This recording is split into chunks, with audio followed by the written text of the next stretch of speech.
You know, when things in America get genuinely upsetting, I sometimes like to take a step back, sidle unobtrusively to the door, slip out, run to my car before anyone notices I'm gone, drive to the airport, and catch a plane to one of the isolated islands of French Polynesia, where I can while away the hours with my bare-breasted native lover, Tehomana, while dining on luscious local fruits and drinking the milk of coconuts, preferably laced with vodka or possibly LSD, whichever is more likely to transform this shrieking hellscape into a colorful, star-speckled hallucination, something like the album cover of the Magical Mystery Tour, except without Paul being dead.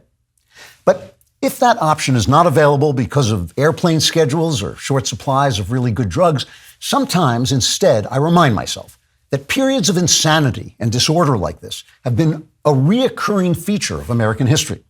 Just this week, Michael Barone, the brilliant political analyst, unless it was the Michael Barone who sells ice cream from that big white truck near Central Park, that's probably the political guy, right?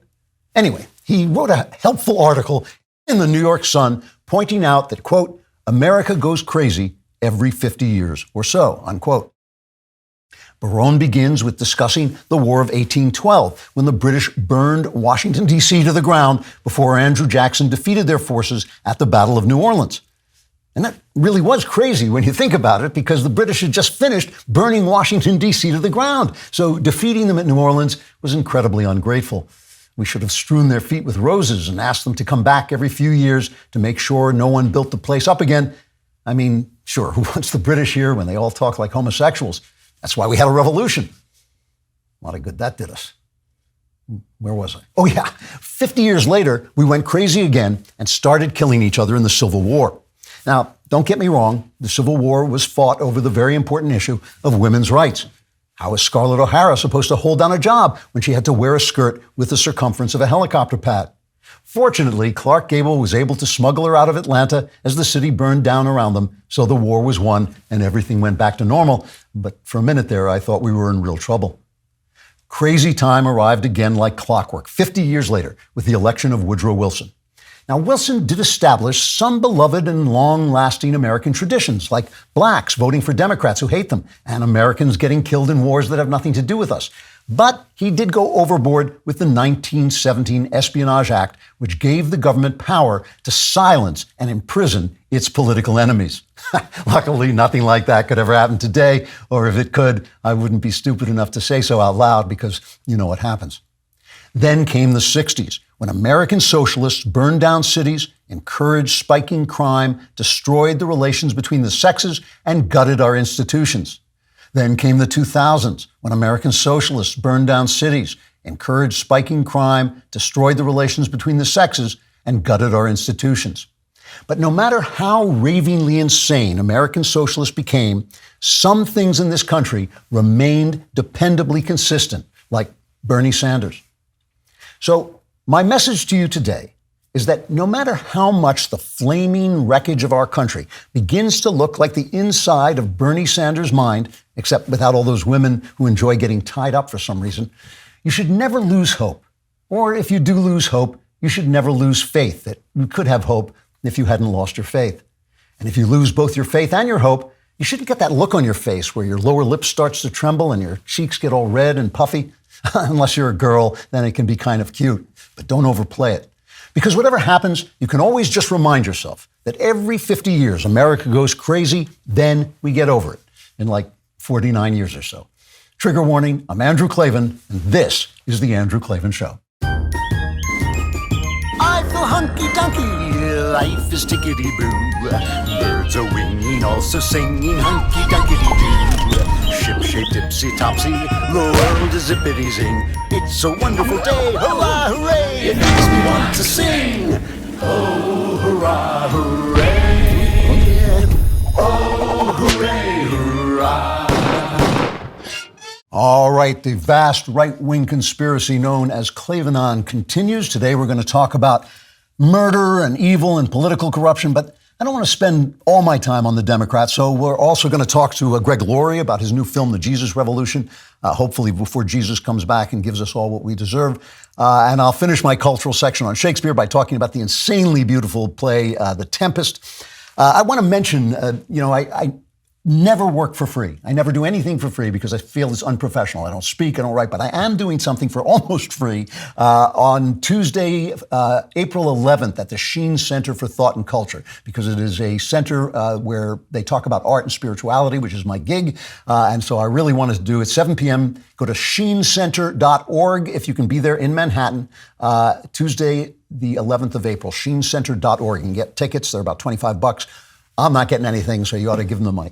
Also subscribe to my personal YouTube channel, the Andrew Klavan YouTube channel. It has exclusive content there. If you press that little bell, someone you don't know will die, but you will get exclusive content. And if you leave a comment, and the comment is really just nasty and derides people of color, minorities, women, anybody who's vulnerable. If you attack them, we will read that comment on the air because that's part of our natural content. Today's comment is from Savannah Desiree Holler. She says, I have to say, I think I am the ultimate trad wife now. I am chopping vegetables while barefoot in a dress with my 6-month-old in one hand and listening to Andrew Klavan. I don't know that it can get more trad wife than that. I guess if I was pregnant, that might make it better. Well, Savannah, I can't help you with that. I'm a married man, but keep it up. You're doing great, and I completely support you. All right, we're going to talk about the Tempest, Shakespeare's The Tempest, because it's going to be here when all this nonsense is gone, and its truths will be true after everything we're talking about turns out to be false. So let me open with a quote from The Tempest. There's a line in The Tempest, hell is empty, and all the devils are here. In other words, all of the devils have left hell and they've come to earth. And that's the way I felt. I'm sure a lot of you are feeling this week, a genuinely crappy week in the political sphere. And you know, I'm feeling it. I think we're all probably feeling it. There are two really big stories.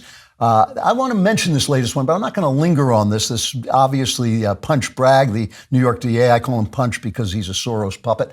But for the first time in 230 years of American history, he indicted, he's a local prosecutor, basically. New York's a big city, but he's still just a local prosecutor. He indicted a former president, President Trump, and we don't know what's in the indictment. It hasn't been unsealed.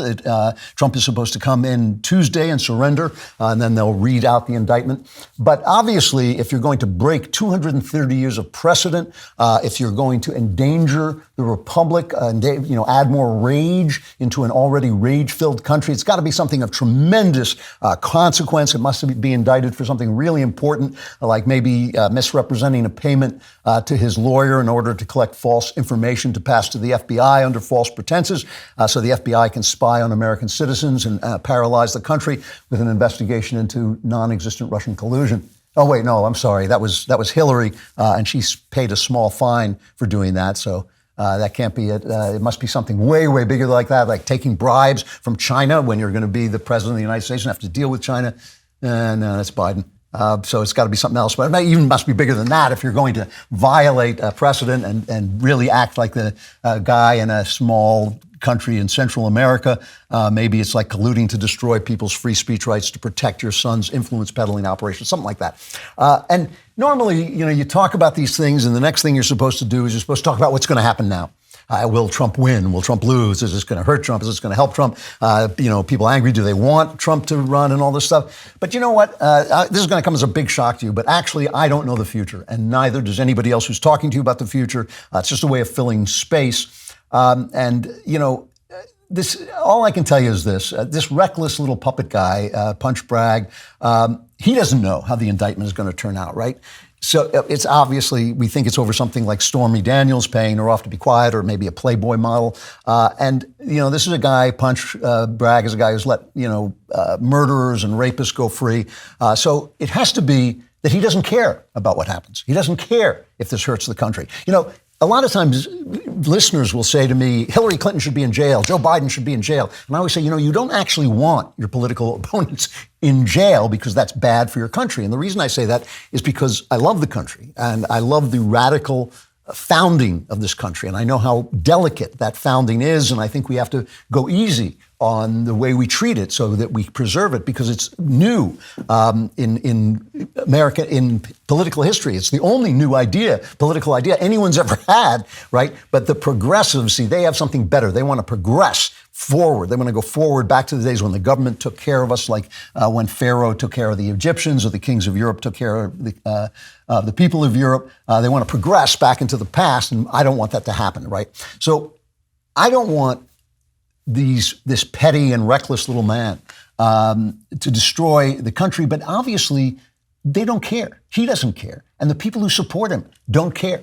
And I think that's the problem. We have no common ground. There's no common ground between those of us who are in favor of the founding and those of us who are against the founding. And that came out so dramatically in this other event that's happened this week. And I don't want Punch Bragg's little nonsense to take this off the front page, off the headlines. Maybe that's what it's partly intended to do, which of course was the shooting in the DailyWire's hometown of Nashville. A 28-year-old woman, under the delusion that she was a man, walked in with a rifle to an elementary school, Covenant, a Christian elementary school, Covenant Elementary School, and murdered 3 9-year-old children. 3 9-year-old children and 3 adults who had dedicated their lives to teaching children in a Christian way.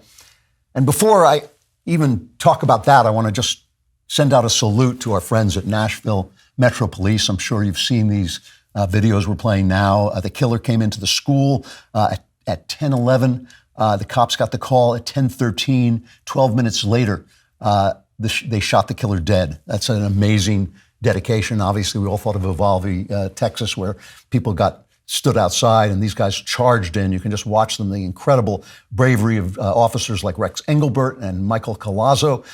They were identified, but we ought to salute Police Chief John Drake, too, for his entire department, because the body cam films of them running in from room to room, they look like they're off TV. You know, my wife, when I watch cop shows on TV, she always jokes about them charging into rooms every 15 minutes, shouting, "Clear, clear, clear." Well, these were real people charging into real rooms where they might meet a real bullet to the head, and they were doing it with absolute courage.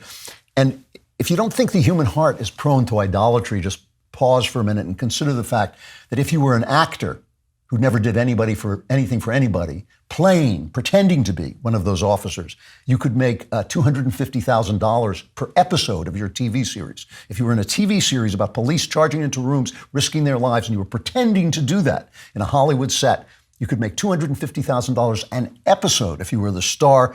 These officers probably make about 25% of that a year, as opposed to per episode. They make 25% of what those actors make an episode. And of course, we give these guys golden statuettes. We give them Emmys, and they become celebrities, and women follow them around. And of course, the cops get called racist by our corrupt media and the corrupt politicians that they serve. So to Nashville Metro Police, God bless all y'all. You're going to get paid for what you do, but not on this earth. And we also hear from witnesses that the staff of the school made these children vanish. Versus, they had trained very hard for this sort of situation and very quickly got the children out of the way. There was a lady who came forward, the head of the school came forward and apparently confronted the killer. There was a custodian, Big Mike, who everybody loved, and did the same thing. And all week long, I was asking myself, what's the telos of my coming here and talking about this? How do you serve the dead? Because I tell you all the time that anger is the devil's cocaine. That's, what I constantly say. And every time I say that, somebody says, no, my anger is righteous. Almost every time somebody writes to me and says, no, anger is righteous. And that's right.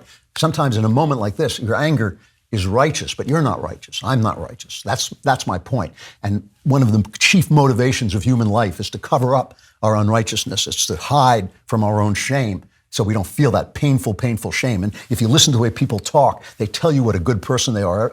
Almost every 15 words, they tell you what a good person they are, trying to cover up that sinfulness and that shame. And so what the anger does, it feels righteous, because the anger is righteous, and it gives you that feeling of righteousness. So you start to hold on to that like a drug, and you just follow that anger down and down. And before you know it, you look around at the country, you look around at our corrupt news media and our corrupt government and our corrupt businesses and our corrupt universities, and then you look on social media and you see our corrupt selves and the words coming out of our own corrupt mouths and our corrupt thoughts and our own corrupt hearts. And you think hell is empty and all the devils are here.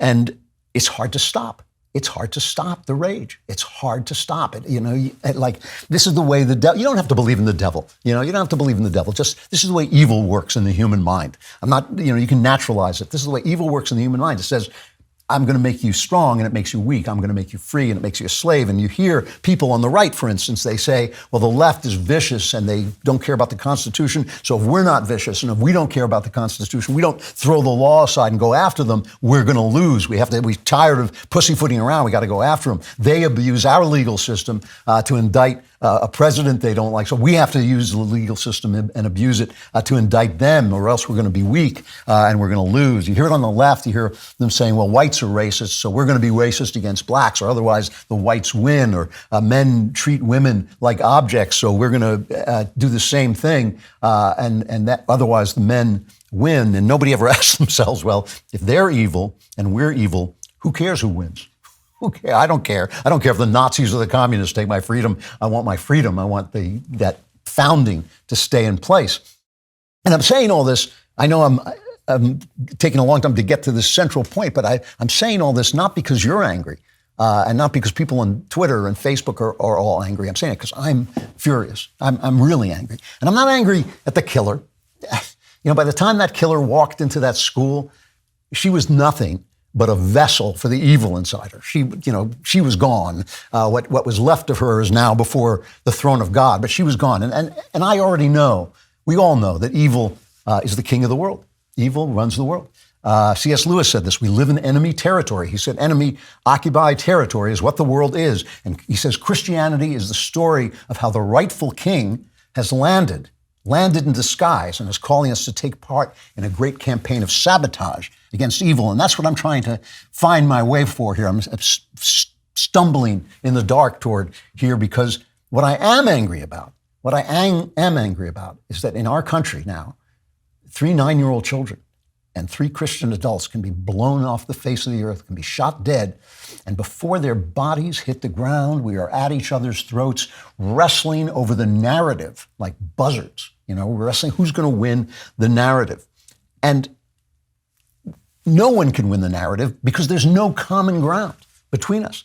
We're based on we're working off different premises of what reality is about, different theories about what reality is about. So there's nothing left between us now but rage. There's nothing left between us but rage. All hell is empty and all the devils are here.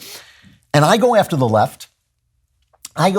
Because they have the power, right? They hold the high ground. They have the government, the press, the business, the academies, and power corrupts. So we're a little less corrupt because we have less power, but that's all. We know our hearts are just as corrupt as theirs, but we don't have the power. But what they do makes me furious. I cannot tell you that I'm not furious when I see what they do. Just some examples of what they do when they talk about this killing of 3 children, 3 adults, 3 children. And let me show you Terry Moran. This is cut 1.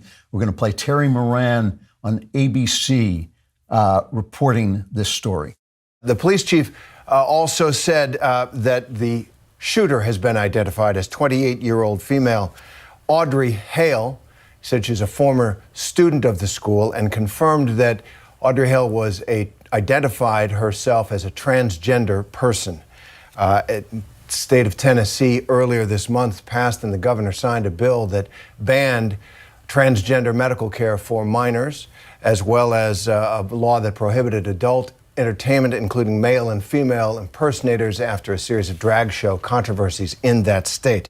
So, good going, Terry. At least we now know she had a reason for killing those 9-year-olds. So thanks to Terry Moran of ABC News. Terry Moran of ABC News, you can go to the parents' house and you can tell them their children didn't die in vain because you got revenge for a law in Tennessee that you don't like, Tennessee where you've probably never been. Benjamin Ryan, independent contributor to NBC, blamed the DailyWire because Matt Walsh, has pointed out that transgenderism makes no sense, and Knowles. And so that's how you can tell how violent we are at the Daily Wire, because now we need security all the time to protect us. So we must be very violent people. Mostly, of course, they want our guns. And why won't Republicans ban guns? And this is what I mean about no common ground. Listen just for a minute to Congressman Jamal Bowman of New York talking to Thomas Massie of Kentucky outside of Congress. This is cut 2. Freaking cowards. They're gutless. They're not here. I'm talking about gun violence. violence. You know, there's never been I'm talking about gun in a violence. school that allows teachers to carry. Carry guns? You think more guns lead to more death? More guns lead to more death. Look at the data. You're not looking at any data. You're carrying the water for the gun lobby. No. Look at the data. More guns lead to more deaths. States that have open carry laws have more deaths. In every school States that have open carry laws have more deaths. See, the thing about this is, obviously the guy's an idiot, but that's not the point. The thing is, banning guns might cut down on these mass shootings. It might cut, a government monopoly on violence is going to cut down on the violence among the people. But some of us want to protect the founding, and the founders gave us the right to bear arms for a very specific reason. They didn't want the government to have that monopoly, the federal government. They wanted states to be able to quickly assemble militias so that states could protect their rights against federal government overreach if the government overstepped its power. So I'm against almost all political violence, right? There's very, very rare that political violence does anything good. For every American revolution, there's 1,000 oppressive slaughters. I am not in favor of political violence at all. But the principle of armed sovereign states to make the federal government pause in their overreach is important, right? We know that the Biden administration colluded with Meta and Twitter and YouTube to silence speech about COVID, even when that speech was right. We know they did it with Hunter Biden's laptop to protect the Biden crime family from the bribes they were taking from those coming out in the news. We know that when Matt Taibbi, the left-wing reporter, testified about that censorship on Twitter, the Twitter files before Congress. While he was at Congress, the IRS showed up at his home. They showed up at his home and started harassing him about his tax returns and trying to frighten him into silence. We know that when protesters illegally gathered outside the homes of Supreme Court justices to intimidate our Supreme Court justices into not overturning Roe v. Wade, the U.S. Marshals sent by corrupt Attorney General Merrick Garland to their homes to protect the justices were told not to arrest or disperse the protesters. They were given those instructions. The same DOJ that has kept the January 6 kerfufflers in solitary confinement without trial. So if you want us to give up our guns, right, if you want us to not to say, okay, the federal government can have a monopoly on violence because that'll cut down on violence among the people, which it may well do. First, it would be nice if the federal government would stop overreaching and trying to take our rights away. So on guns, we have no common ground, where there's the people who support the founding and the people who are against the founding. As always, it's not about right and left. It's about pro-founding and anti-founding, and those who believe in the radical premise of the country that government should be restrained in its powers. We are not going to give up our guns because you guys will not give up your power.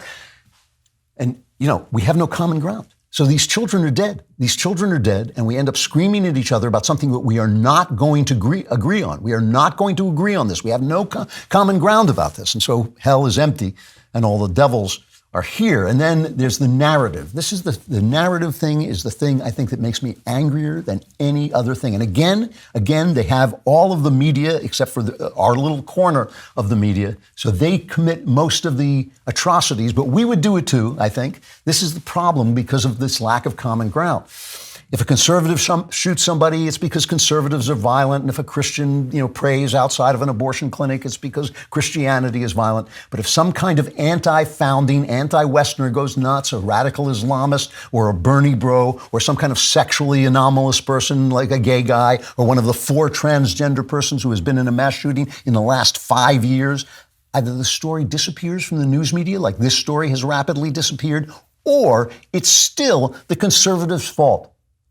A woman goes into an elementary school and murders 3 little children, 3 teachers, and they make a martyr out of the murderer because it's still conservatives' fault. See, she had motive. She was okay that she killed these 3 children. It was okay. It's sad, a little sad when these children die, but it's okay because she, there's really the victims, when you think about it, the victims are the transgender people who we are angry about because they are not talking about reality. Here's White House spokeswoman Karine Jean, identity hire. Just a brief clip 12.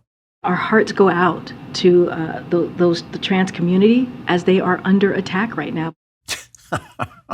In Kentucky, where they're trying to keep children from being butchered, there was a trans die-in days after this event happened. And thank you to Corinne Jean Identity Hire for expressing her sympathy with, transgender people when 3 children are dead in a Christian school. Nobody said anything about Christians under fire. I mean, this woman, I don't think she even knew this was a school she had apparently been to, but she just went there because she said they didn't have enough security. So places where the teachers were armed, she didn't go. A radical transgender group said the transgender Nashville shooter felt no other effective way to be seen. No other effective way to be seen. So where's the common ground? Where's the common ground when they have a stranglehold on the narrative and all we can do is react? All we ever do is fight back. You feel like you have to fight back. You get so angry. You get so angry when they do this, when they lie like this. When Black Lives Matter burns down cities and Antifa terrorizes Portland and Seattle. That's mostly peaceful. When a bunch of right-wing idiots storm the Capitol, we never hear the end of it. And we get so angry about that we fight back. And again, it's just this rage battle. And here are the thing about it is, I just keep thinking about the victims, right? I keep thinking about the victims. In terms of the narrative, in terms of generalizing from these things, I think that there are some ideas. There are no types of people who are prone to violence, in my opinion, who necessarily prone to violence. But I think there are ideas that spark violence. And I don't think being a transgender adult who all his life has thought, really, I would feel more comfortable living as a woman, and in his adulthood makes the decision to live dressed up as a woman, pretending to be a woman, because that's what it is, because you're still not a woman. We don't have that. We just don't have that technology. It just doesn't exist. I don't think that person is prone to violence. But I think when the narrative tells people that you can literally change your sex, and anyone who tells you you can't is themselves, by speaking, getting in the way of that transformation, that narrative causes violence. That narrative causes violence. I saw an ABC fact check. I love this. ABC fact check that said some people, Donald Trump Jr., I think, said this, are pointing out that there have been 4 transgender shooters in the last 5 years. And he says there's an upsurge in transgender shooters, but most shooters are cisgendered male, says ABC. And you know what? That's true, of course. But cisgendered males are 50% of the population, at least 45% of the population. So there's going to be a lot more of them. That is a lot of transgender people, 4 in the last 5 years, to be mass shooters. But again, it's not the transgenderism, I don't believe, that makes people violent. That doesn't make any sense to me. It's the narrative. It's them. It's the power selling this narrative to them that's false. If the whole world has to agree with you before you can live out your reality, that's not reality. That's not what reality is. You can't demand that the world agrees with your, or else, right? I mean, tomorrow in Washington, D.C., there's supposed to be a day of trans vengeance. I'm sure they've changed the name by now, but that's what it was originally called. But if you went on Twitter and you mentioned that was true, you were banned. You were banned because the narrative is that if you interrupt it's your fault. You have shattered this fragile, delicate, beautiful thing that is that you can change sex. It's amazing, how much anger can be dispelled by honesty if we speak honestly with one another and don't shout at one another and reason with each other. In Auckland, New Zealand, I mean, I know I'm angry. You can tell. So I'm letting it get to me, but it does get to me. It does. I want to say something to serve those children, to serve those dead teachers and the custodian. But I have to get this off my chest because they have the power. They have the power. We have so little power, except the truth. That's the only power we have. The truth and decency. If we have decency, then we have power. But if we get as angry and as vicious as they do, then it doesn't matter who wins because the devil doesn't care. The devil doesn't care who does the hating as long as the hating gets done. In Auckland, New Zealand, there was a Let Women Speak rally. It's just about women coming out and saying, hey, we are women. We are real women. We want our rights. We want our privacy. We want our private spaces. We want to live our sports. We don't want people, saying that they're women and winning all our sports. And they were attacked by men pretending to be women, or transgender people, as they're called. They were attacked physically, violently. Posey Parker was doused with juice. And of course, me, I'm a terrible sexist. I agree that women should not have opinions. Or if they have opinions, they should at least have the decency to be men who are secretly pretending to be women, because we don't want actual women having opinions. But that's appalling, and nobody's appalled. Nobody's appalled. Even the people who attacked Posey Parker were being praised by the government there. And that's where this anger is coming from, because you cannot rewrite reality. It ain't going to happen. There was a wonderful moment when a bearded power lifter just in Canada went into a women's weightlifting competition, broke the record, which was held by a trans woman. But it was held by a man pretending to be a woman, and just said, okay, now I've broken the record, and walked away. And it's funny, but this is part of the real reason why we have no common ground. We don't actually agree on what reality is. This is the core of it. The core of it is they have a theory that what we call reality is a construct of power. And I can trace this theory back to the death of God. When in the 19th century, it begins, the 18th century really begins with German philosophers saying, there is no reality separate from our consciousness, which is true. But that doesn't mean there's no reality, and that doesn't mean you can't have a consciousness and imagination that is in tune with outer reality. You can't separate your consciousness from reality. But what they said was ultimately, there is no moral reality. This is what Nietzsche said, and this becomes what guys like Foucault say and all the French philosophers say. It's all a construct of power. It's just a reality that what you think is your reality, what you think are your morals, that's just a construct made by powerful people to maintain their power. The good of family, the good of marriage, the good of freedom, everything. It's just a construct of power. The only moral reality is that power infringes on your infinite right to be whatever you feel yourself to be, because otherwise you're being shaped and therefore oppressed by someone else's narrative, right? That's what they think. They think if you change the narrative, you can change reality. That's why we're having this fight.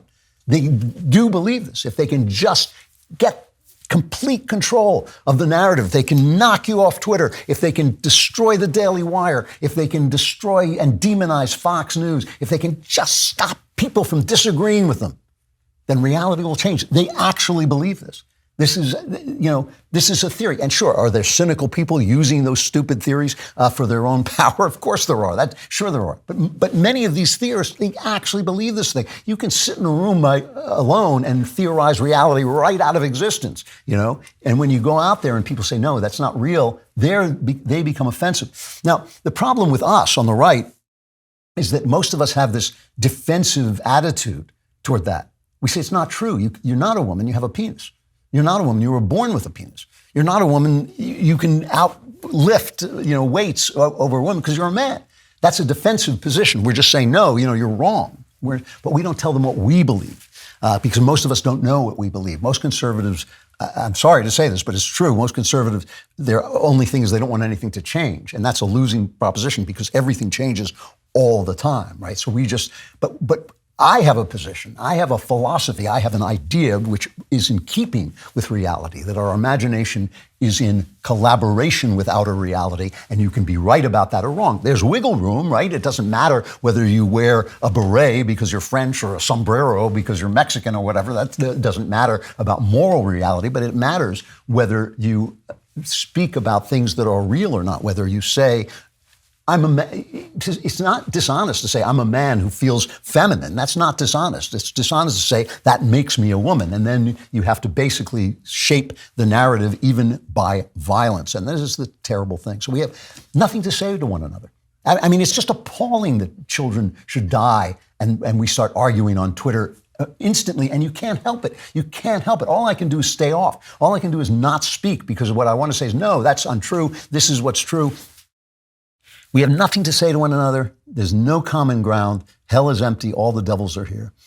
So let me end this just by throwing something out there. And do I have any illusion this is going to make a difference? No. But I have to say it. I feel compelled to say it. I feel called to say it. What if we put our anger aside, even if it's righteous, clever points, counterpoints, wow, I own the libs, wow, I own the cons, whatever. All of that falls silent. And we think, is there anything? Now forget about the left, right? And forget about the right, the far right, I don't care about that. I mean, just the rest of us. Is there anything we can all agree on? Let me just put forward one proposition that maybe we can agree on. there can be no good reason to murder a 9-year-old child. Could we start with that? Could that be like the beginning of a conversation? There can be no good reason to murder a 9-year-old child. Not anti-mutilation laws in Tennessee, not Matt Walsh's existence, not the existence of guns, whatever it is, there can be no good reason to do that. No good reason to murder anybody at random that you don't know, right? No good reason. There can't be a good reason to do that. So if we agree on that, right, we agree that a person who does that is acting outside the borders of reason, that there is no narrative that includes that as a reasonable act, then they're insane. They're insane. If you are outside the borders of reason, you are insane. And when you look around, we find that in America, we have no system for dealing with that. An insane person obviously shouldn't have guns, but shouldn't be free, should be under constraints and forced to take medication and forced to take treatment. A person who is even entertaining the idea, if you read your child's diary and he's writing down, I sometimes think I have to go and kill people and that'll solve my problems, and you report that to the police, there's not very much they can do about that. They can take them away for, 42, 72 hours for observation, but they can't put people away anymore because we have lost those facilities because we don't know how to cure it. We have better systems for curing it than we did, but we have nothing. So why is it if we could agree on that, if we're not going to give in on guns and they're not going to give in on guns, and we're not going to agree on whether a person can change sex or not, and they're going to tell their lies and we're going to tell the truth, and there's no common ground. Can we not have common ground that this is insane, that it is insane to murder a child?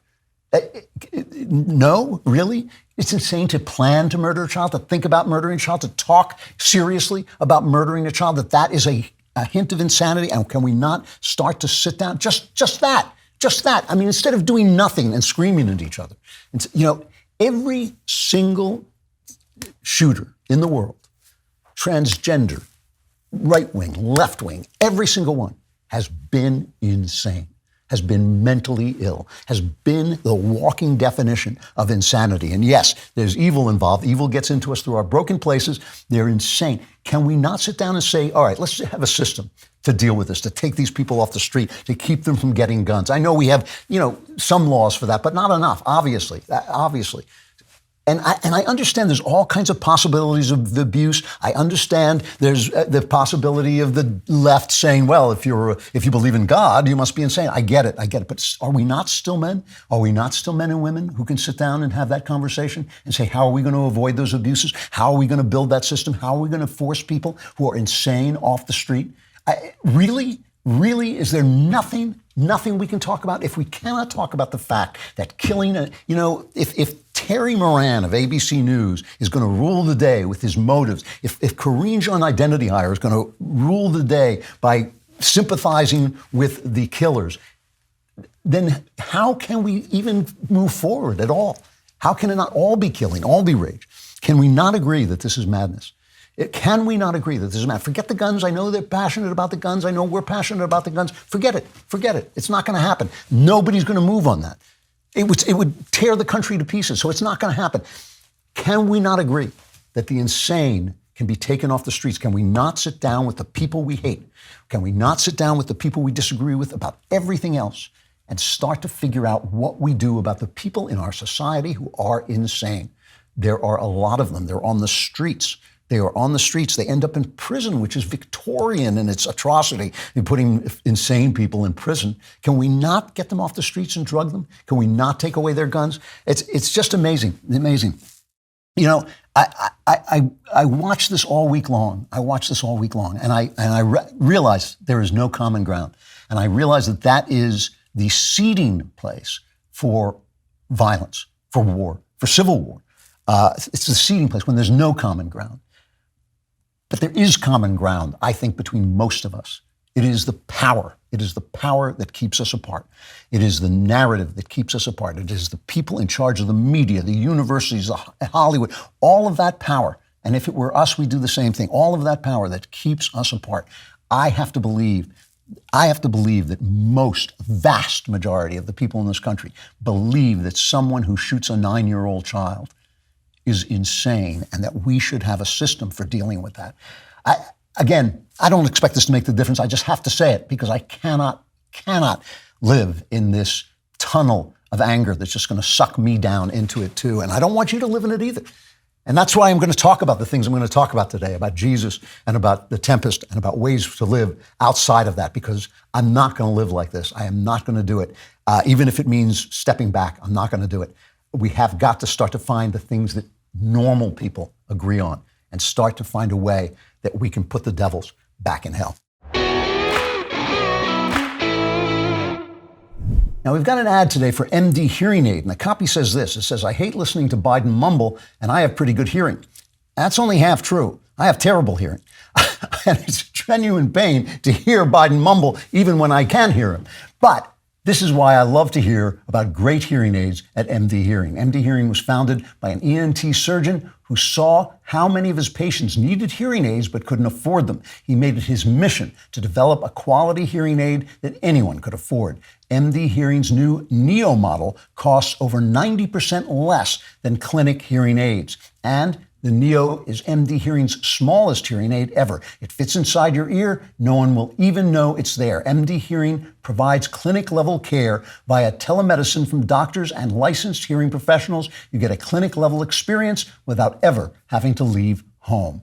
MD Hearing has sold over 1 million hearing aids, plus they offer a 45-day risk-free trial with a 100% money-back guarantee so you can buy with confidence. Go to mdhearing.com and use promo code Klavan to get their new buy one, get one for $149.99 each when you buy a pair. Plus, they're adding a free extra charging case, a $100 value, just for my listeners. Go to mdhearing.com and use promo code Klavan to get their new buy one, get one for $149.99 each when you buy a pair. You have to know how to spell Klavan. I'm going to say it loudly so you can hear me. It's Klavan. There are no E's. There are no E's in Klavan. So obviously a good week to be talking about Jesus. We have Greg Laurie with us here, the senior pastor of Harvest Christian Fellowship. He's authored a lot of books, but one of them is called Jesus Revolution, How God Transformed an Unlikely Generation, which is basically the story of his coming to Christ and the movement that came with him. It has now been made into a hit film that I watched last night. Here is just a clip of the trailer. Hey, Square. I am not a square. Think we should invite Greg this weekend. What's this weekend? The mountain is high. We're doing Southern California. These people are hippies, rebels against old-fashioned authority. I think these kids need help. What they need is a bath. You're passing judgment on people you know nothing about. Maybe that's why your church is so empty. When God walks in here, brings me a hippie, I'll ask him what it's all about, because I do not understand. This house has a very good vibe. That's Jonathan Rumi, who plays obviously Jesus on what's that show? The iPod show, The Covenant. Greg, thank you so much for coming on. I watched the film last night. I have been very loud about talking about how much I dislike Christian films, but I found it enormously moving, especially the Jesus scenes, the scenes of Christianity in action, which is always moving to me, but it was really well done. How'd you like it? I was very happy with it. You know, I'm pretty apprehensive when someone says they want to make a film about your life. But John Irwin, the director, approached me and he had a copy of a Time magazine. You may remember there's kind of a psychedelic image of Jesus with the words Jesus Revolution. And 3 years earlier, Time magazine had another cover. It was black cover, reversed out red letters, asking the question, is God dead? So you wonder what happened between is God dead and Jesus Revolution? And what happened was a spiritual awakening. So this excellent film director, John Irwin, said, I want to make a movie about this movement. And someone told me you were there, and I was. That's when I came to faith in 1970. But then I was sort of surprised when he made it about the story of my wife and my life together, sort of a love story. And then also the story of a pastor, Chuck Smith, and this hippie evangelist named Lonnie Frisbee. how it all came together. It was sort of like peanut butter met jelly, Nitro met glycerin, Lennon met McCartney. Those two guys just had an explosion together, and this movement happened, and I walked right in the middle of it as a kid, using drugs, lost, not knowing where I was going in life, and my life was transformed. So I really liked the movie, I have to say, and I'm not a fan of Christian films in general, but I feel the success of this movie is due to the fact that Christians are not the only ones showing up. People who are not Christians are coming and connecting to the story of this film as well, because it's a story of love, it's a story of hope, it's a story of how conflict can be resolved. It's a story of how Christians make mistakes even after they believe that none of us are perfect. And it's a story of the last great awakening. And the director and I had this hope that maybe this would inspire this generation to pray for their own Jesus revolution. You know, that was one of the things that actually did touch me about the film, that it made me a little heartsore. The movie, just so people understand that this is about the hippie movement, which we all know what that is, but a segment of the hippie movement basically found that they had been, one of the lines in the film is they're looking for all the right things, but they were looking in all the wrong places, and they found that Jesus actually was a better answer than some of the things they were trying. And so that became a movement. Now it seems almost unthinkable that such a thing could happen. Do you have any feeling like that, or do you disagree? No, I think it could happen. I pray it will. In fact, I'll take it a step further and say I think it has to happen, because I don't know what else could change culture. Let me just take myself as an example. I was a 17-year-old kid. My mom had been married and divorced 7 times. She was an alcoholic. I started using drugs. I was smoking weed every day, taking LSD.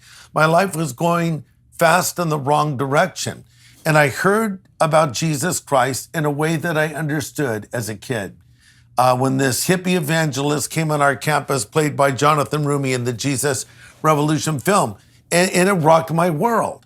And so I changed, our whole generation changed, my values changed. In fact, I really started to develop a worldview after that from reading the Bible and learning about so much more. I became a patriot. I became someone who loved America, which I, like many other kids, would have just parroted the speech we would be using in the day, you know, cops were pigs and the government was bad. I began to change, and the government can be bad, obviously, many times, but my whole life changed, and then my mind changed, my views changed because of Jesus. And so I think this is the way we reach people, is, you know, we can get on our political sides and debate all day, but people need a change of heart. And so our hope is that we can build bridges. This movie is a great way to do it, to people who would never enter into a conversation and ask them questions like, what is the meaning of your life? What's going to happen to you after you die? Why do you exist? That's more the space I'm in, Andrew, trying to address and calling people to a relationship with Christ, no matter what their background is, no matter what their political persuasion is, because I think the gospel can change anyone. It changed you. I mean, I've heard your amazing story, the most unexpected conversion with your background, your upbringing, your childhood, really the deck stacked against you ever becoming a Christian, but God got a hold of you, and God can do that for anyone, anywhere. And it's a rolling blessing. I mean, it just continues and gets deeper and deeper. An amazing, amazing experience. Totally unexpected by me, as I think it was by you. I want to raise my biggest criticism of the film. I want to raise it in the context of my really enjoying the film, of finding it very moving, of finding it overcoming a lot of the Christian, things that make Christian films sink. Jonathan Rumi is really good in it. He's just funny. He catches the humor of it, but also the torment of this guy, Lonnie Frisbee, who is this hippie who comes, and starts and helps start this movement. And it shows you how he starts to go off the rails. And I don't want to, spoil too much of it. But it doesn't talk about the most controversial thing about it, and in terms of the truth, which is that the Jesus Revolution, the Jesus freak movement, as I used to call it, was a socially conservative movement. It was actually, about included ideas about sexuality that were very traditional. And yet Rumi was secretly gay. I mean, he died of AIDS ultimately.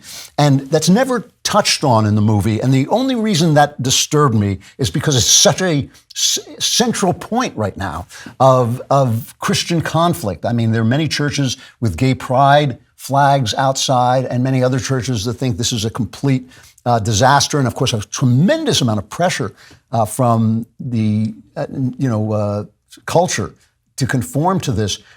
I guess what I want to ask you is where do you stand on this question, A, and B, what did you feel about that being left out of the story? Well, first of all, it wasn't left out of the story because it wasn't in the story. Here's the reality of Lonnie Frisbee, and there's some information out there that's incorrect. And you can read his own books to get his own account. Lonnie Frisbee himself said in a book that he knew homosexuality was a sin. He never was an advocate for it. He never identified as a gay man.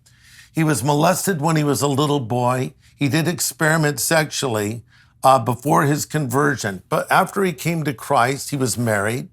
And there was no incidence of this kind of activity during the entire time that this movie was made, the Jesus movement period. Therefore, we didn't feel a need to address it. Now, later, by his own admission, Lonnie Frisbee, played by Jonathan Rumi, fell away. He was upset because of the way his life had gone. He got into drugs, he got into promiscuity, and he got AIDS. And he knew AIDS was the result of his bad decisions. And I actually went and visited him in hospice care when he was literally on his deathbed.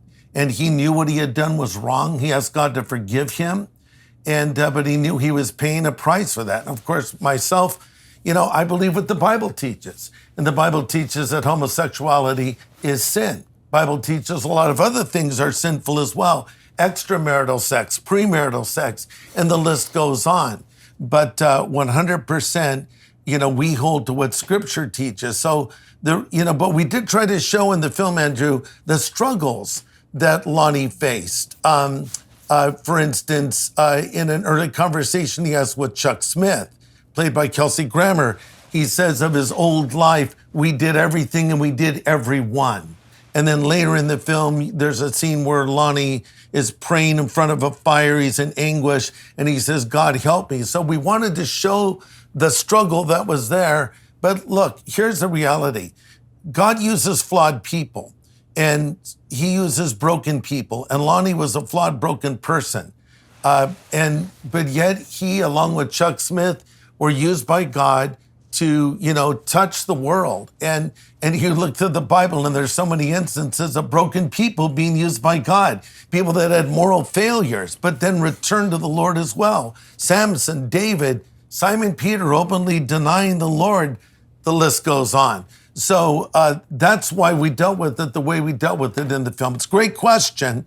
And I've written an article about it called The Long, Strange Trip of Lonnie Frisbee, where I very honestly deal with the issues, but also give the timeline, again, emphasizing during this time this film was made or the story was happening, and that's what the film is about a 2-year period.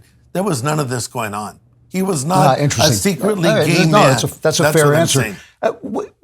When you look back on this, it's part of your history, not just part of American history. When you look back on it, obviously each person who is saved is an infinite victory. But as a movement in American history, do you think it has a lasting effect, or do you think these are things that come and they go and fade away? I think it's had a lasting effect. Some historians, there's been 4 great awakenings in American history. The first was before we were a nation, led by an evangelist from the United Kingdom who preached the gospel all around our country. And then the most recent, before the Jesus movement, was the prayer movement in New York City that happened right before the stock market crashed and so forth. The preacher was named George Whitefield from the first movement. And the most recent was the Jesus movement. Many historians believe not only was it the last great spiritual awakening, they believe it was the greatest spiritual awakening. There were things that were born in this time, what we call contemporary Christian worship and music was born at that time.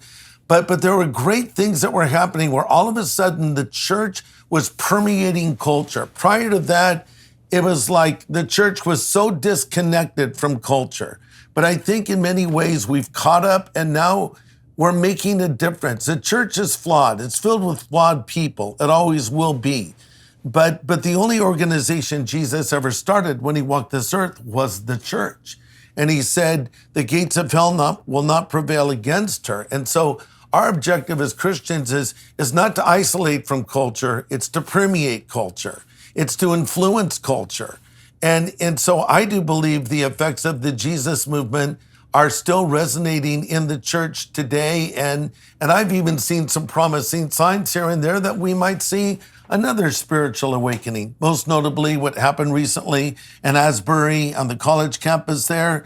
That to me is like, wow, could this be a sign of something to come? When I walk outside with my wife, I'll say it's raining. She'll say, it's not raining. She has very thick hair. I said, no, it's raining.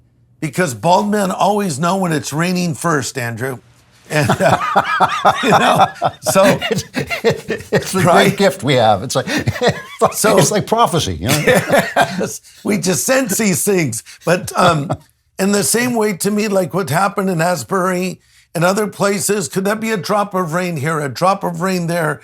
Hope of a spiritual awakening, because after this horrible tragedy in Nashville and this act of pure wickedness and the murder of these innocent people and children, our hearts are just broken.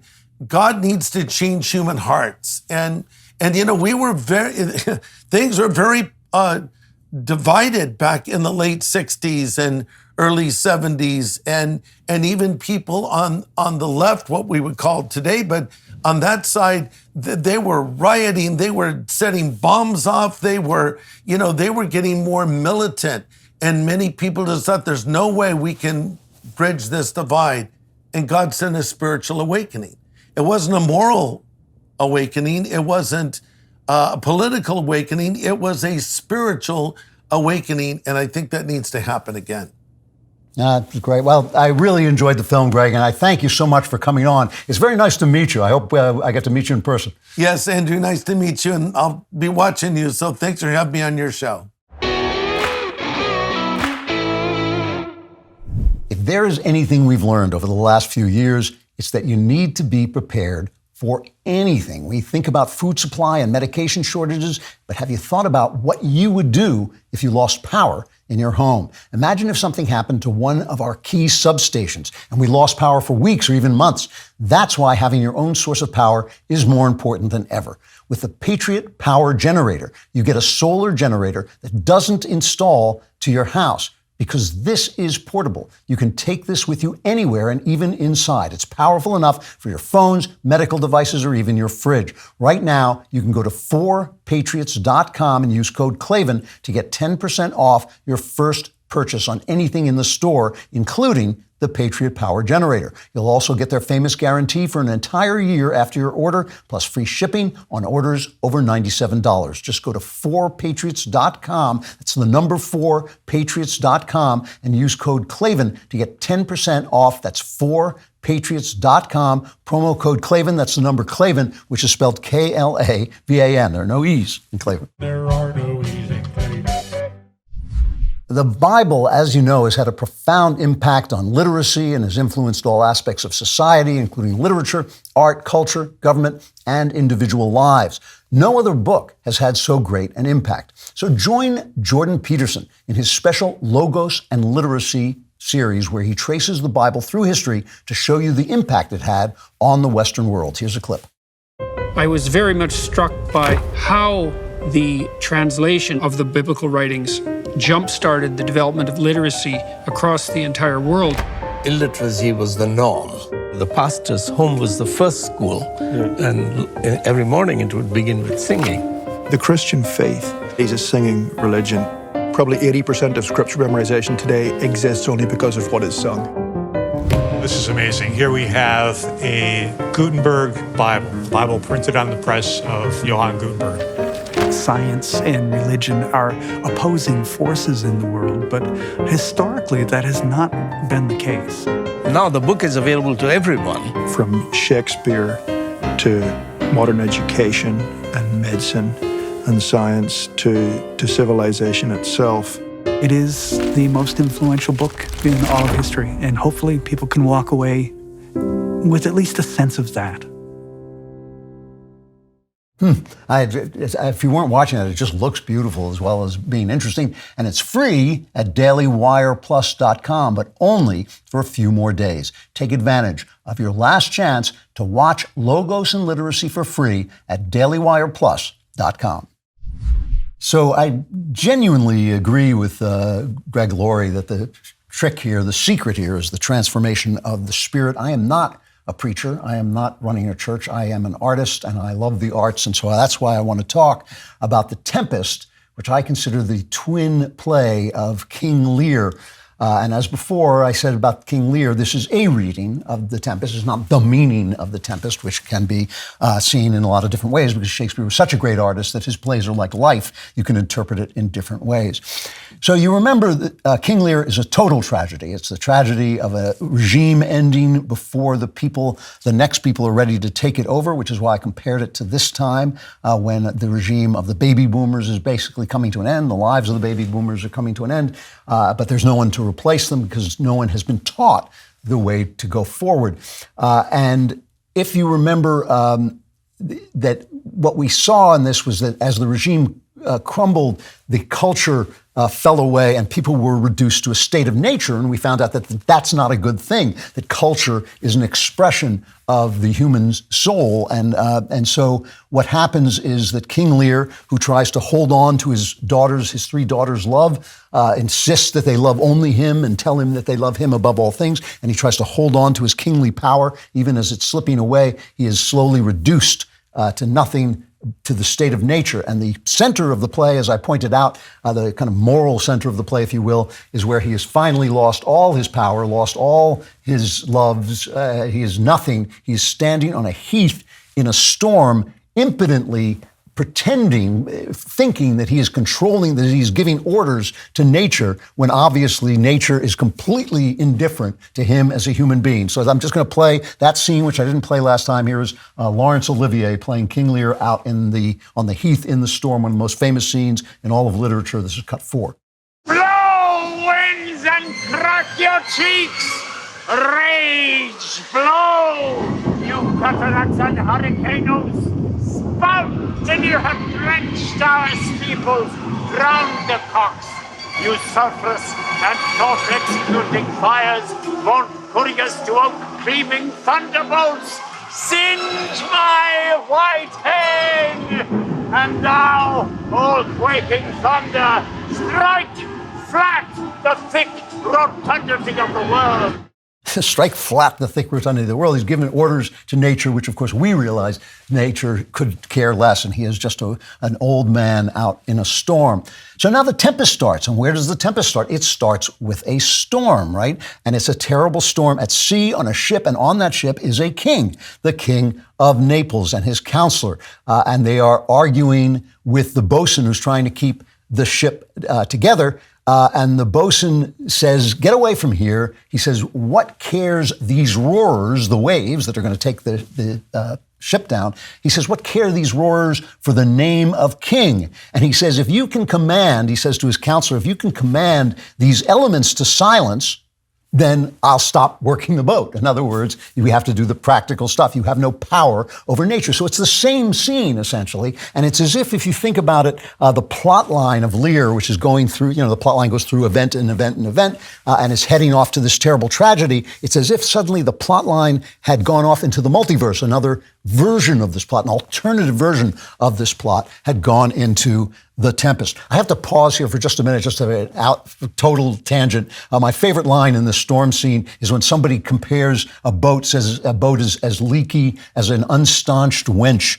meaning a girl who's having her period but doesn't have anything to stanch it with, doesn't have a sanitary cloth to stanch it. And I always love this in Shakespeare, is in the midst of this high poetry, is always this incredible earthiness. And I just think of what will the sensitivity editors who have destroyed Ian Fleming and destroyed Roald Dahl and want to destroy Agatha Christie, what would they make of an unstitched witch? It always makes me laugh in the 1936 movie of Romeo and Juliet, which is after the Hayes office, the censors come in. There's a line in that, and I'm quoting this from memory, so it won't be right, but there's a line where Mercutio says something about a woman, her quivering thighs, and the domain adjacent thereto. In other words, her sex. And I always think, well, the Hayes office probably didn't understand the Elizabethan English there. So I always love those moments. All right, but that's my own little grotesque tangent. So same point as the King Lear scene. It opens with the Heath scene, the storm scene, except it's different.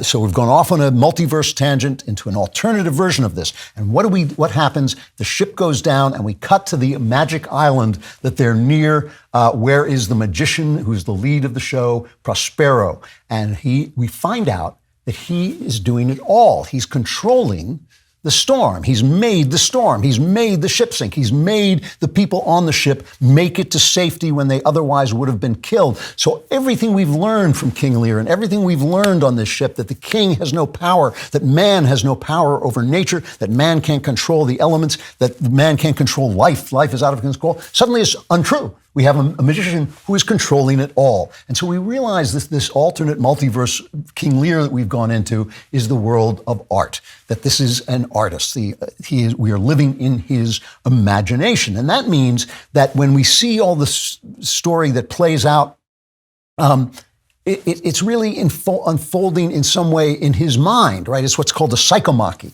which is a battle between the psychic elements of a single human mind. So it's a story about people, but at the same time, it can be read also as something that is going on in his imagination, because everything that an artist creates comes out of his imagination. And all his characters, men, women, good guys, bad guys, they're all him or her in some way. And this is why the tragedy, The Tempest, is not a tragedy like King Lear. It's what's called a comedy of grace, because it takes place out of the world, which is a tragic world, and it takes place in the artist's imagination. So to tell you the story very, very briefly, Prospero, the magician, is an exiled Duke of Milan. While he was reading in his books, he got so hooked on the liberal arts and so focused on the liberal arts that his brother, Antonio, stole his dukedom and became the Duke of Milan and had him exiled with the power of the King of Naples behind him. And they sent him off, and he wound up by providence on this island living for 12 years with his daughter Miranda. And he's angry about it. Now his daughter is in her teens, very beautiful, lovely maid, and he is angry about this. And now by providence, all his enemies, his brother, the King of Milan, have come by on the ship, and so he has shipwrecked them and brought them all to his island. And he's living there where he controls all these spirits. There are two key spirits that he controls. One is named Ariel, who is a kind of creative sprite, and one is named Caliban, which is an anagram for cannibal, who is a hunkering monster, right? He's the child of a witch. And he's this hunkering monster. And so you can almost think about it. It was a little simplistic, but you can think of Ariel as his spirit and Caliban as his flesh, right? These are all parts of things in his mind. And Prospero and Miranda treated Caliban kindly until Caliban tried to rape Miranda. He said, if I had succeeded, I would have peopled the island with Calibans. He wanted to just make more of himself, because that's what the flesh wants to do. And so Prospero uses Ariel to control all the people on the island, and they're plotting against him. Caliban finds two drunkards and convinces them to kill Prospero. These other guys, the King of Naples and the Duke of Milan, his brother, are the people the Duke of Milan is plotting against the King of Naples. So there's all these plots going on, and Ariel is using spirits and effects and music and all this to control them all, because they're all taking place in the imagination of the artist. One of the people that he controls is the King of Naples' son, the Prince of Naples, who is named Ferdinand, and he comes to see Miranda. Prospero brings him to see Miranda, and the two of them fall madly in love with each other on the spot. So, if we know that nature is not our friend, but culture is man acting for good, basically is bringing morality and justice and mercy into the world, what do you expect Miranda's father to do when she meets the man she loves and he approves of him? That's what he does. He takes Ferdinand prisoner and begins to force him to work at slave labor in order to understand what Miranda is worth. So he doesn't want him to take her lightly. He wants to teach him, to train him in the cultural norms and restrictions that make marriage work. So he said, do you remember Mr. Miyagi in The Karate Kid? He makes them wax the car, wax on, wax off, and that movement of the hand becomes the first move of his karate. And the kid keeps saying, why am I waxing your car? And he just says, just wax the car. That is what Prospero does to Ferdinand, the Prince of Naples. He forces him to carry wood.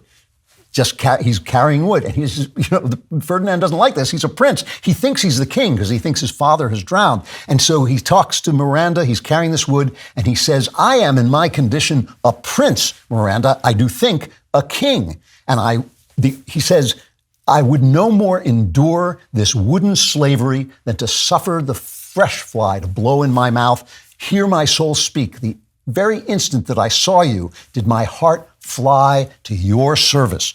There resides to make me slave to it, and for your sake am I this patient logman. He is learning that love is worth serving. He is in service of love.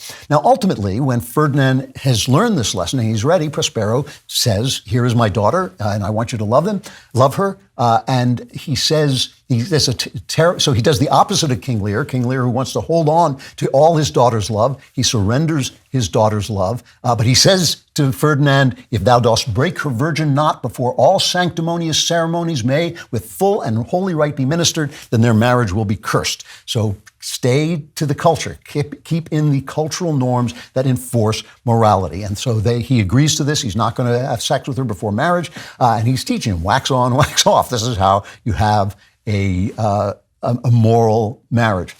So to celebrate their betrothal, he summons his spirits and he puts on a show. Now, I have to explain something about marriage in a psychomachy and something that's going on in his head. It's not just two people getting together. It is also the male and female part of an individual human being coming together, the yin and yang. This is one of the things that transgenderism gets all wrong. We do all have part of the other sex in us. Of course we do. Men are ambitious and aggressive, but they want to have that restraint on them. And Shakespeare understands that this is what Christianity is. It is bringing those things together. That's why in The Merchant of Venice, the person who makes the Quality of Mercy speech is Portia, a woman dressed as a man. And Shakespeare is saying there is an element of bringing the self together, the yin and yang of a man together in Christianity. It's a huge subject, but just it's something that happens in real life, that marriage gives you, as a marriage, the two of you have that yin and yang together, and it helps you see the world in 3 dimensions instead of only 2. And that's why we love one another instead of fight with one another and bring each other's ideas into our lives and not keep them out.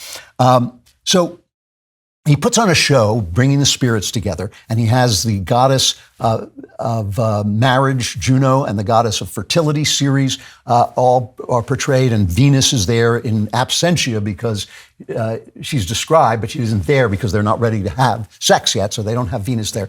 And when the mask is over, he sends the spirits away, and this is what he tells them. This is a very famous speech. It's sometimes referred to as Shakespeare's goodbye to the theater, because the Tempest is the last play he ever wrote on his own, as far as we know. And this is what he says after the show. This is cut 5. Our revels now are ended. These our actors, as I foretold you, were all spirits, and are melted into air, into thin air. And like the baseless fabric of this vision, the cloud-capped towers, the gorgeous palaces, the solemn temples, the great globe itself, yea, all which it inherit, shall dissolve. And like this insubstantial pageant faded, leave not a rack behind. We are such stuff as dreams are made on, and our little life is rounded with a sleep. Beautiful, beautiful speech. Like I said, sometimes called Shakespeare's goodbye to the theater.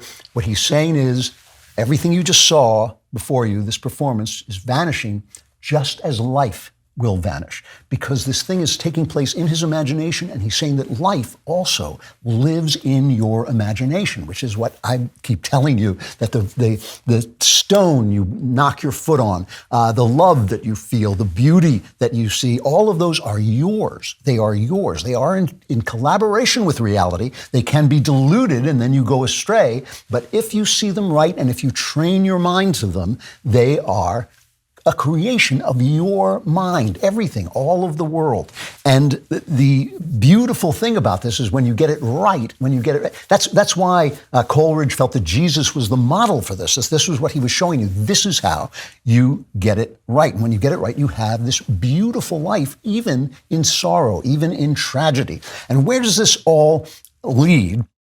He says, we are such sufferers, dreams are made on, and our little life is rounded with the sleep. And as we know, we do not know what dreams may come after we sleep. But also, if we are dreamed, then someone must be dreaming us. We are such stuff as dreams are made of, so someone must be dreaming of us. We are living, we are part of the creation of another mind, a greater mind than ours. And that is the mind we are trying to imitate as we live. So what does that look like? Well, all these villains who have ruined his life come finally into Prospero's camp. And what does he do? He forgives them. And it's an amazing act, amazing act. Ariel says to him that you've got them charmed so strongly that if you saw them, your affections would become tender. And Prospero says, do you think so? And Ariel says, mine would, if I were human. And Prospero says, and mine shall. I shall. I will not punish them anymore, not one frown further. And he forgives them. He lets them go. And now the play comes to an end, with all the people reconciled and Prospero heading back to Milan to become Duke again. And he puts off all of his clothes and he approaches the audience and he says goodbye. And this is that speech. It's cut 7. Gentle breath of yours my sails must fill, or else my project fails, which was to please. Now I want spirits to enforce, art to enchant, and my ending is despair, unless I be relieved by prayer, which pierces so that it assaults mercy itself, and frees all faults. As you from crimes would pardoned be, let your indulgence set me free. What he's saying at the end is that if you don't accept this play, I'm stuck here on this island because the play is over now, and I'll never get off the island because the play has ceased unless the play continues in your mind. And he asks you to applaud, and then he'll know that he has pleased you, and the play will go on living with you. And he compares this to the forgiveness that he has shown. If you have taken his message of forgiveness and unifying yourself and taking all the different parts of yourself and making them into a unity, if you have taken that message in by bringing the play into yourself, then you become a creative person. The arts are there for you. They are there to school you in bringing all the disparate parts of yourself together, all the anger in yourself, all the people that you can't forgive, like your father and mother who become enemies in your mind, who are yelling at you in your mind. If you can let them go and bring them into a unity of self, you will be free. And he compares this to forgiveness. Bringing yourself together is an act of forgiveness, just like forgiving the people outside. And he says, as you from crimes would pardon be, let your indulgence, which is the Catholic means of getting forgiveness, set me free. And he wants you to set him to keep living in your mind. The tragedy of King Lear is still going to unfold in the outer world. History will remain tragic. Politics will remain tragic. But you are not a tragedy. Your inner life is not a tragedy, even in tragic circumstances. Your inner life is a journey through forgiveness and mercy into an inner life that looks like God's. It looks like yours specifically, your version of it, but it looks like God's. If you travel through truth and beauty and forgiveness, you will reach what is called in Christianity the kingdom of heaven. And mercy itself, he says, prayer pierces mercy itself. Mercy itself is God. And God is the one king whose reign never ends. And that's what The Tempest is about, and it takes place in an alternative version of history, of tragic history, which is you. All right, I only have half time, the time I usually have for the mailbag, so I'm only going to do AILB, the AILB part of it. The rest of you will then, those of you who are not subscribers, will be plunged into the Klavanless week, where there is great wailing, gnashing of teeth, darkness, climbing over broken glass. I think we have a backstage this week, so maybe that'll get you through, but probably not. But you could just become a member. You could go and use code Klavan at checkout from DailyWire. What is it? DailyWire.com/subscribe, and use code Klavan at checkout for 2 months free on all annual plans. That would give you at least some more of the members block, which is also coming up. But right now, at least, we have a very brief AILB, the mailbag. I came down because I heard there was chocolate chip ice cream. Oh, Lord, we're doomed. All right. I'm going to do some more mailbag questions in the members block. But right now, we'll do a couple of quick ones. From Joe, simply asked, did the Bible contain pornographic material? In 2022, a new law was passed in the state of Utah that made it much easier to ban pornographic material from public school libraries. We must have done something right, because the woke cult is now accusing the Bible of having pornographic material and has submitted it to be reviewed. Also, should the Bible be available in public school libraries? Thanks for the laughs, best show on Daily Wire. That goes without saying. No, the Bible does not have any pornographic material. It has many, many base and unpleasant and human things happen. It has incest in it. It has rape. It has murder. It has child killing. It has all kinds of terrible things in it. But pornography is specifically written to titillate without humanity. That is that is what pornography is. It is the movement of shapes to stimulate either written shapes or visual shapes to stimulate you sexually and do nothing else and connect you in no other way to your humanity. And there's nothing in the Bible like that. The Song of Solomon is very sensual, but it is filled with love and filled with humanity, and so it's not like that at all. From Dan, he says, I have a question concerning friendship. I've had a friendship for the last 5 years. He's an ardent atheist and sort of lefty. I've realized that we have virtually nothing in common. Our relationship is built upon me trying to have a friendly debate and him trying to have an argument for the sake of an argument. My question is, being a devout Christian, I know God calls us to love our enemies and to evangelize. I feel like I would be abandoning a friend and not holding to God's word by cutting off the friendship. But on the other hand, I recognize there's a lot about this friendship that is kind of toxic. Should I bear this cross and continue to try and be a light in his darkness and bring him up? Or should I jump the sinking ship to avoid being pulled down by him? Thanks for reading. Yeah, no, I think you're reading the situation wrong. I think that a relationship can get toxic, and a friendship can simply die, simply go as far as it's going to go. There's no reason to say, I renounce thee and I, banish thee from my life, but you can simply let it go in its natural direction and let it die. Don't call as often, don't hang around as often, don't let those arguments start, and eventually it'll just go away. I mean, I think that friendships do have a lifetime. Some of them have a lifetime as long as your lifetime, which is a very beautiful thing, but some of them are good for a season and then they end. It is not a necessarily Christian act to continue, especially if it's getting toxic, which it sounds like it is. And I mean, I think that's that's the real problem, is the toxicity of it. And it sounds like you're on a kind of little train track that's not going anywhere.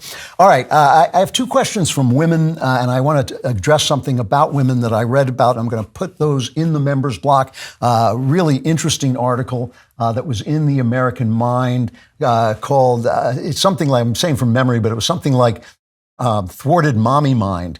And it goes along with some of the mailbag questions, so we're going to answer them there. But for the rest of you, it is the Klavanless Week. The Klavanless Week is upon you. This has been a tough week politically, but it does not have to be a tough week inside. That is the point of, as I've told you before, Jesus didn't come to save the world. He came to save you. Art is not there to save the world. Art is there for you.